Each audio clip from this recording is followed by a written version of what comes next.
Myntri kataran kakoi kekia uba wailat miki Syllad ula penbena bak Sorkar jela kelada ban Syllad ya ke bainong basak teng ni incentives jong ki palat nyaw hajar ngut kinong tre ASHA hapo ke jela. Ngilada ban Syllad ya ke bainong ke badang sak teng jong kinong tre ASHA ha ke jela ong uba wailat miki haba keren cakilat thai kubor ha kalai pau tarik kalalingkan. Ula ong ru bagi nong tre ASHA hapo ka jela kila weng no ka jingiakhih da ka babenram kat kum ka jingtip jonga ki nong tre ASHA kila weng no ka jingiakhih ka jongki da ka basangi tre kam.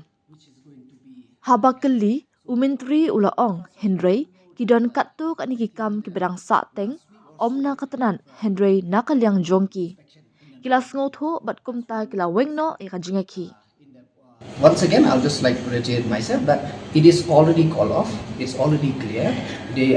This is clear also after the meeting with MDO. Just I think yesterday or day before, something like that. But as per my knowledge, it's already the ASHA already called off the strike, and like I said, there are some issue, but it's not with the government, but it is from their part.